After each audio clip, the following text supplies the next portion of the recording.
Imagine working 80 hours a week. Do, like, everything right. You climb to the absolute top of your field. As a prestigious surgeon or a corporate lawyer, you have the title, the house, the respect of your peers. And then one day you realize you're still completely trapped. Yeah, you're basically running on a treadmill. Yeah. And the moment you stop running, well, the money just stops flowing. Exactly. Today we're dismantling the biggest lie society tells us about hard work. Welcome to the deep dive.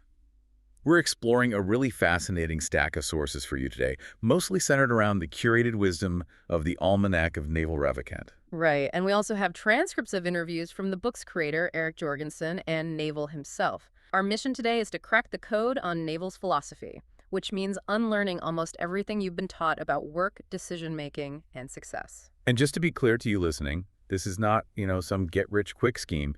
It's about fundamentally restructuring how you view your time, your work, and your own peace of mind. We would provide you with a shortcut to understanding the actual mechanics of wealth creation. And incredibly, how happiness itself is actually a trainable skill. Okay, let's unpack this. Before you can actually achieve wealth, you have to stop chasing the wrong things. Right? Yeah. We need to completely redefine the ultimate goal. Yeah, Naval draws a very sharp, almost ruthless distinction between three concepts that most people just blur together: wealth, money, and status. Wealth is having assets that earn while you sleep. Right. Money is just how we transfer wealth and time. He calls it social credits. And status is your place in the social hierarchy. But wait, isn't status highly useful in the real world? I mean, playing the status game gets you into the right rooms. It gets your calls returned by investors. It seems kind of counterintuitive to completely dismiss it. Well, it does have utility, but you have to understand the underlying mechanics of it. Status is fundamentally an ancient zero-sum game. For you to go up in status, someone else has to go down. Like a monkey tribe politics. Yeah. Exactly. There is only one alpha. Wealth creation, on the other hand, is a positive-sum game. If you invent a new piece of technology, you aren't stealing value from anyone else, you're just baking a bigger pie for society. But society constantly distracts us by pushing us to play those zero-sum status games, right? Which creates this psychological trap. What exactly is that trap? So people who are deeply entrenched in the status game often attack wealth creation out of envy. They'll say, making money is evil, or they try to tear down people who are building things just to elevate their own moral status. Oh, wow. Yeah, and secretly, that resentment blocks them from ever understanding the mechanics of wealth. By rejecting it to look good to their peers, they pretty much guarantee they'll never achieve it. That completely flips the traditional model on its head. And I guess it explains why playing those status games keeps us trapped in a cycle of trading our time for money, like being on a golden hamster wheel. That's a great way to visualize it. If you don't own equity, like a piece of a business, intellectual property, or a brand, you just don't capture the upside. You're being paid the bare minimum the market requires to keep renting out your hours. It's like being a toll booth operator where you can only process one car at a time, no matter how much traffic is on the highway. True wealth means owning the highway itself. Yes, exactly. Your inputs are just too closely tied to your outputs. Even a highly paid doctor is still a toll booth operator because they have to be physically present for every single surgery. Okay, so if renting your time doesn't work and playing status games is a distraction, what exactly are you supposed to build or offer to society? Because obviously we aren't suggesting you quit your job tomorrow and just buy a tomato farm. Right. No, it's not about immediately quitting. It's about shifting your mindset toward ownership. And the sources point to one core engine for this, which is your unique, untrainable skills. Naval calls this specific knowledge. Untrainable skills, so knowledge that you just can't be formally trained for. Exactly. Think about the underlying logic. If society can train you for it in a classroom, it can train someone else to do it too. And if someone else can be trained to do it, you can be replaced. And the market is brutally efficient. If you can be replaced, they'll only pay you the minimum to replace you, no matter how hard you work. Precisely. Naval says specific knowledge is found by pursuing your innate talents and your genuine curiosity. The ultimate asset test is that it feels like play to you, but it looks like work to everyone else. There's that great anecdote in the source material about Naval as a teenager. He wanted to be an astrophysicist, thinking hard science was his path. Right, but his mother noticed something entirely different. She pointed out that whenever they walked down the street, he was constantly critiquing how the local pizza parlors ran their businesses. Yeah, like why they sold slices a certain way, or how their ordering process was totally flawed. Exactly. His mother saw the pattern he was blind to. His specific knowledge was this natural, obsessive, analytical business curiosity. It emerged through his effortless habits, not a classroom. Here's where it gets really interesting, though. Let's make this actionable for the listener. If you're sitting in a cuticle right now, how do you actually identify this? You can't just quit your accounting job and start auditing pizza parlors. No, you have to become a forensic investigator of your own free time. Look at your internet browser history on a Sunday morning. What do you read about when no one is paying you to read it? Well, that's a good metric. What topics do your friends naturally come to you for advice on? Right. And often specific knowledge emerges at the edge of knowledge. It's found in highly technical or highly creative intersections. You might be an accountant, but maybe you have this bizarre obsession with the economics of the vintage guitar market. So it's about combining foundations with weird obsessions. You need a rock-solid grasp of the basics, like math, microeconomics, psychology, so you aren't afraid of any new concept. Yes, and then you follow your genuine curiosity to the absolute edge of what society currently understands. You basically become the best in the world at being exactly you. Because society can't train a replacement for your specific intersection of curiosities. Okay, but wait. Let's say you've found it. You've isolated that weird, obsessive, specific knowledge that feels like play to you. You still need a way to reach people, right? Absolutely. Specific knowledge just sitting in your living room doesn't generate wealth. We need a way to scale it without just working more hours. And that brings us to the concept of leverage. Force multipliers. Because to build wealth, you have to disconnect your inputs from your outputs. Precisely. Naval outlines 3 distinct types of leverage, and understanding the friction involved in each is crucial. The first is labor, which means other humans working for you. Which Naval actually says is the worst kind of leverage. I mean, it's incredibly messy. It requires tremendous leadership. You have to deal with HR, manage emotions. Yeah, it's a heavily gate-kept form of leverage. The friction is massive. The second form is capital, or money. This was the dominant form of leverage in the 20th century. Think of Wall Street or Warren Buffett. It scales incredibly well, but again, it requires a gatekeeper. A bank or a venture capitalist has to actually give you the money. Right, you are still reliant on someone else's approval to multiply your efforts. But the third type is where the entire paradigm shifts. Products with no marginal cost of replication. This means code and media. Naval calls this permissionless leverage. Yes. And let's define marginal cost for a second, because this is the engine of the modern economy. It just means the expense required to create one additional copy of something. Like if you build a wooden chair, making a second one means buying more wood and paying a carpenter for more hours. Exactly. But if you write a piece of software or record a podcast, the marginal cost of a second person downloading it is exactly $0.00. You don't need anyone's permission to write a blog, record a video, or push code to GitHub. It's literally an army of robots working for you in a data center while you sleep. They never complain, and they never quit. It is the great equalizer.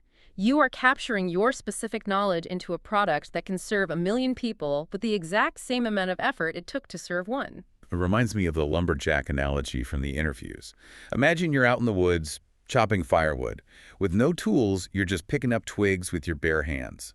Zero leverage. Right. Give someone an axe, and they can chop down a tree. Give them a chainsaw, they're dropping 10 trees an hour. Give them a tractor, a crew, and an automated sawmill, and, well, you see where this goes. Leverage is simply doing the work that gets more work done.